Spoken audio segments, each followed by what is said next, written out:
Hello everyone, welcome to another edition of Skybound Capital's weekly podcast, Under the Macroscope, and great to have back on the company's chief strategist based in the London office, Jabir Sadawala. Jabir, good to have you back, and this is a wide-ranging topic that we're going to cover today. We're going to broadly call it geopolitics and the effects thereof, and we're going to hone in on two particular elements of what we're terming geopolitics and their effect on global economies, global political movements.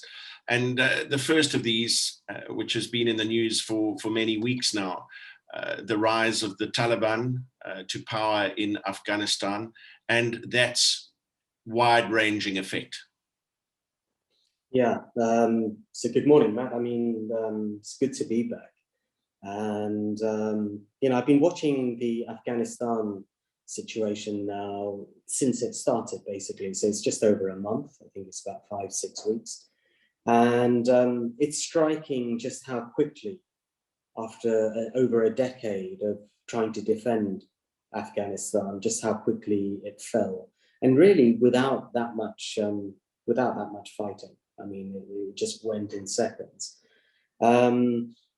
And I think the point to impress on people here is that, generally speaking, when we talk about, if you look at risk disclaimers, they will always say, amongst the multitude of things that could go wrong and which you need to be cognizant of, they will always mention casually geopolitics.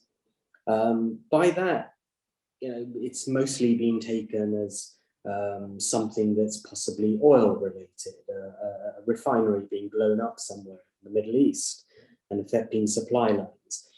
But what we have going on before our very eyes, not that this is the first example, but it is a clear demonstration of how the world map is being redrawn in terms of the new Cold War, as people like to call it.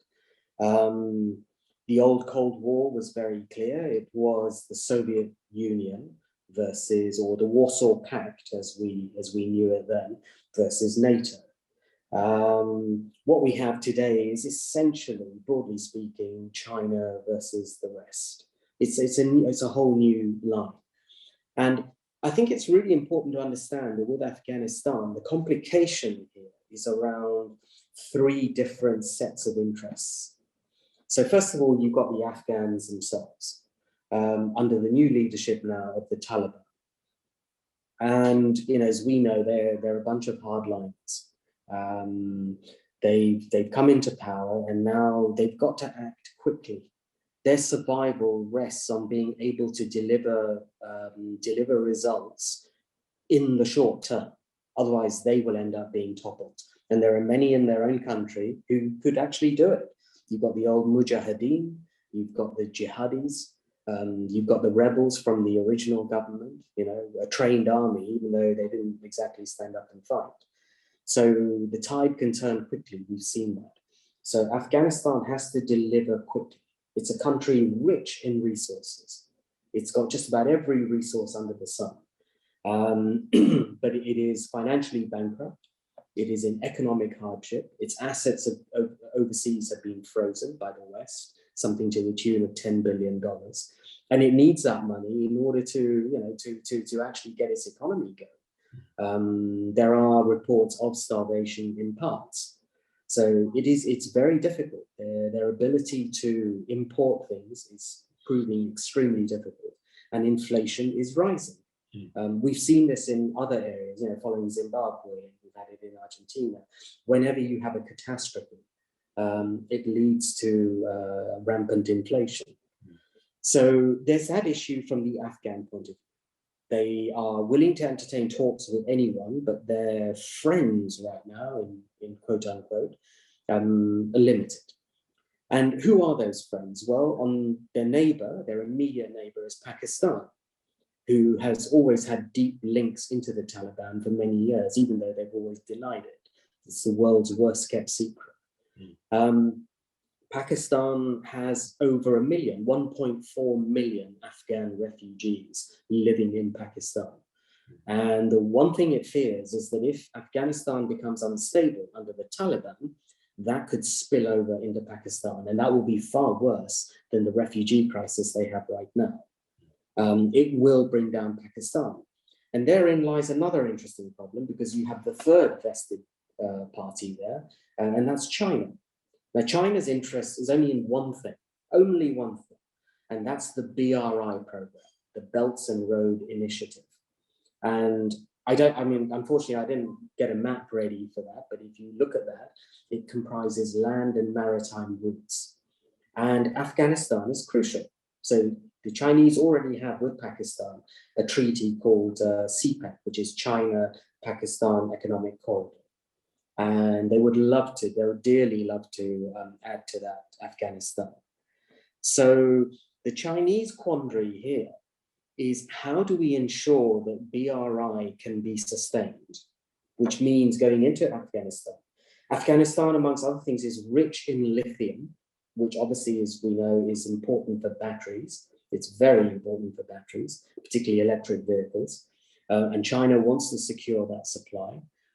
But at the same time, the Chinese are extremely mindful of the militia, the rebel forces, who could easily wage trouble on the Chinese border. And, China's got its own problems with the the Muslims in the northwest of the country. So they need to strike a deal with the Taliban, whereby the Taliban will keep those guys in check. That's very, very important. Otherwise, China could end up getting a lot more than it can chew. So those are the three vested interests. Now, always put yourself into the shoes of the other party, in this case, the Taliban. What do you do? Well, I think in the first instance, they've got to do economic deals because, with the Chinese and Pakistan, because they're not going to get friends anywhere else. The West is certainly not going to come pandering back to them after, fighting them for 10 years. And don't forget, 10 years before that, you had the Russians who tried to defend it. And then the British had been there twice, in the 1830s and then the late 1870s. And they got their backsides kicked badly and were kicked out. These are a hardened bunch of guys. They can drift into those mountains. You won't notice them, and they come out like sharpshooters. They are a very, very tough foe. So in the first instance, I think the Taliban basically have to try and get the economy going again. They're going to do it under Sharia law. If you look at their latest cabinet offering, it doesn't include a single woman. They've already brought back some old rules. So, for instance, mosque visiting times have been changed to men's and women's separately. Before it was just one. Teaching in universities, men and women can be in the same class, but they've got to have a curtain between them. Now, I think it's actually quite interesting that I am seeing a little bit of loosening at the edges from the Taliban. They're not being as hardline as I thought they might be. For instance, if they really wanted to, they would have said, no, women are not allowed to go to university. They must stay at home. They can't work. They haven't done that. So I think there's a very cautious route here. And, this is in the first instance, this is what they're going to have to do. And they'll need it with Chinese and Pakistani help. It appears that they've made supposedly the right noises in receiving approaches, even from the West. But and that will always be the case with their riches in resources that you mentioned at the start of the podcast. But to another point that you mentioned there's almost certainly going to be no initial response from any Western power, is there? Because the response from their constituents would be a very negative one were they to engage with a Taliban-run Afghanistan. Absolutely, yeah. The West in itself is in a bit of a quandary here, because it simply can't, it can't, for the sake of its own respective populations, suddenly be seen to be taking sides with an entity that has just been fighting for 10 years. And then in leaving, if you remember, the jihadis detonated that suicide bomb, which killed, I think around 10 10 military personnel, perhaps more. So I think in terms of head scratching here, what does the West do? One obvious route, if it hadn't been for the suicide bombing, would have been possibly to say, okay, we're going to keep the Taliban government unstable by possibly changing tactics and siding with the jihadis. Well, they're not going to do that now because they've just experienced personnel loss. At the same time, they can't just suddenly turn around and hand an olive branch to the Taliban. Yeah. So all they can do, and have said as much, is that we will continue to monitor the situation. And the more you actually start to conform to the life of old, particularly around women's rights, the more we will include you in world affairs. But in the meantime, one powerful lever is the freezing of this $10 billion worth or so of assets that the Afghans have overseas. Now, against that, what would the Afghans do? Well, China will be just gagging to step in and start making loans to the country to help build infrastructure. They've done this in Pakistan to the tune of something like $60 billion. These are loans which have to be repaid. And let's face it, emerging markets don't exactly have a healthy track record of repaying their debt. We've seen what happens. I mean, Sri Lanka is a classic case. They couldn't repay the debt, and now Chinese basically own that port, which serves as a fantastic sort of maritime base for them from a military point of view. Yeah. So these are the issues that the country faces. So rapidly changing trade and economic landscape there is certainly worth keeping an eye on.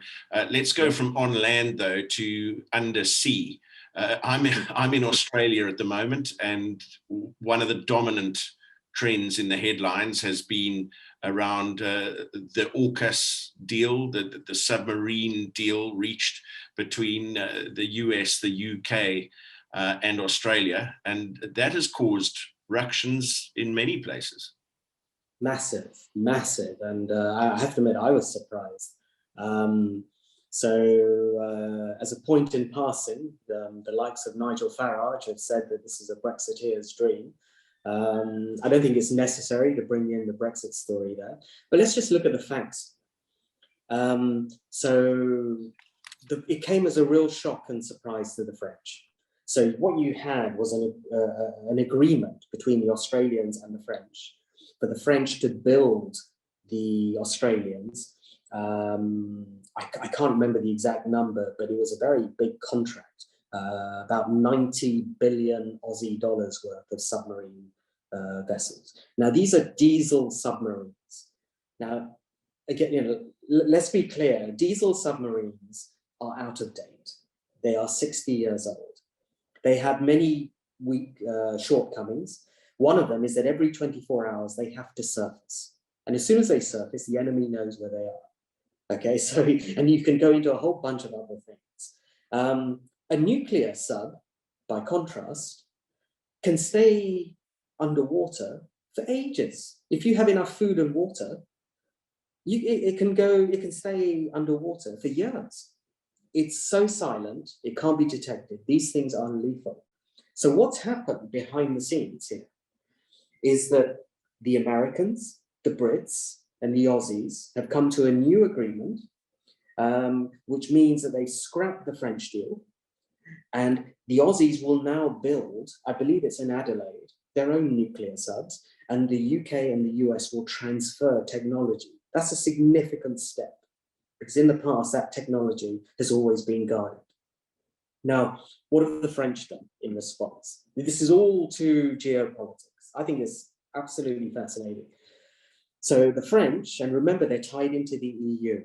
So what they do has to be endorsed and ratified by the EU. The French have withdrawn their ambassadors from the US and from Australia. Now, I stress they have withdrawn their ambassadors. They have not closed down their embassies. This is very important. The second point is that they have kept their ambassador in the UK. Why? Because they've said the UK was just an intermediary. in this discussion. So there's no reason to withdraw the UK ambassador. I have my doubts on that, by the way, but that's just speculation. I think the UK was far more instrumental in this under good old Boris than people actually think. But anyway, that's the situation. The other point to note here is that if the Aussies had signed a firm deal with the French, then why aren't the French suing the Australians for damages? There's no mention of that as far as I can see, not a single mention of it. So clearly what's really irked the French here is the fact that they found out with no advance notice and they're not part of this game. They're like that little kid in the playground who has just been rejected. Okay, now look, I mean, I can understand where they're coming from, but that new shape of this whole deal is fascinating because it plays to the geopolitics. China has the numbers. She is expanding her navy by the same amount every year as the total size of the UK Royal Navy. I mean, just think about that. That's massive. What this deal does is it takes the West on a widening, on an engulfing program. And it's gaining traction every day. There are other countries. I mean, look at that region. You've got Japan. New Zealand is neutral at the moment. And as long as New Zealand is not threatened in any way, it will remain neutral. But you also have India. You have other countries in that Asian region who are constantly contesting the South China Seas with China.